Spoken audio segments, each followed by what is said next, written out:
Indian army के आने का मतलब क्या है ये भी आप समझ लीजिए। इसका मतलब है हालात बहुत खराब हो चुके हैं। लेकिन प्ले करें यहां पर, सीधे यहां पर कोरोना के मिलिट्री हॉस्पिटल जो है, कितने अस्पताल, 112 मिलिट्री अस्पताल हैं, 67 कैंट हॉस्पिटल है, एयरफोर्स अस्पताल 12 है, नौसेना अस्पताल 9 है। नेक्स्ट चेंज करें राहुल यहां पर। यह है हमारी तैयारी। ये इंडियन आर्मी अगर आएगी तो ये इससे फर्क पड़ेगा। राहुल इसको चेंज करें अगर पॉसिबल हो तो। यहां पर देश में सेना के कितने अस्पताल, ये आपके सामने कुछ फैक्ट्स हैं। मैं सीधे चलूंगा इस ग्राफिक्स और ब्रेकिंग के साथ सुमित के पास। सुमित, क्या जानकारी है, इंडियन आर्मी किस तरीके से इस पूरे मामले में आ रही है?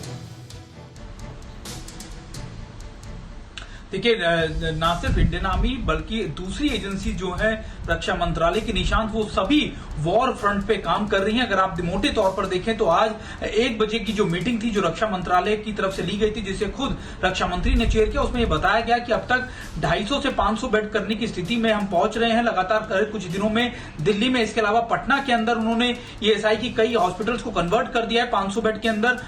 पटना के अंदर वाराणसी में, जहां हमारे सहयोगी लगातार अभिषेक भी रिपोर्ट कर रहे थे, 750 बेड वहां पर कैपेसिटी बनाने की बात करिए, 900 बेड की अहमदाबाद ने बात करी है। इसके अलावा यह भी कहा जा रहा है कि जो ऑक्सीजन की कमी के चलते बातचीत हो रही है, उसमें ये लगातार निर्णय लिया जा रहा है निशांत की जितना ऑक्सीजन प्लांट जो सप्लाई कर रहे थे डिफेंस सेक्टर्स को लगातार उनके इक्विपमेंट के लिए, वो अब सप्लाई करेंगे हॉस्पिटल्स को या स्टेट गवर्नमेंट को, ताकि उनकी जरूरतों को पूरा किया जा सके। और इसके अलावा जो सोल्जर्स हैं या फिर जो वेटरन्स हैं, उनकी भी मदद ली जाएगी वैक्सीनेशन ड्राइव में। लगातार कोशिश ये की जा रही है कि जो क्लब किया जाए, जो रिसोर्सेज डिफेंस मिनिस्ट्री के पास है, दूसरी जगहों पर है, उनको सिविलियन रिसोर्सेज के साथ क्लब करके जल्दी से जल्दी लोगों तक जो जरूरतें हैं वो मुहैया कराई जा सके और वैक्सीनेशन के प्रोसेस को भी बहुत तेजी से आगे बढ़ाया जा सके। निशांत, आप जो बता रहे हैं, लेकिन इसका मतलब यह है सुमित की हालात बहुत खराब हो गए हैं।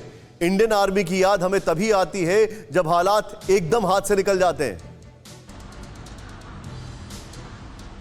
बिल्कुल बिल्कुल निशांत, इसमें दो राय नहीं है कि हाथ लगातार जो हालात हैं वो हाथ से निकलते जा रहे हैं। यही वजह है कि इंडियन आर्मी और दूसरी फोर्सेस को भी रोपिन किया गया है। एजेंसी खासतौर पे डीआरडीओ बड़ी तेजी से काम कर रहा है, चाहे वो ऑक्सीजन सिलेंडर की बात हो, बेड्स की बात हो, और कोशिश यही है निशांत की कम से कम स्थिति ऐसी बन सके कि जरूरतमंदों को जल्दी से जल्दी ना सिर्फ दवाइयां, ऑक्सीजन इसमें सबसे इंपॉर्टेंट चीज जो बताई जा रही है, वो कम से कम लोगों तक तो मुहैया हो सके, मार्केट में ये चीजें आ सके। निशांत, आप जो बता रहे हैं बहुत बहुत शुक्रिया इस जानकारी के लिए आपका। ये देखिए बीच में जो ग्राफिक्स हम आपको दिखा रहे थे, कितने अस्पताल हैं। बहुत बहुत शुक्रिया सुमित हमारे साथ जुड़ने के लिए।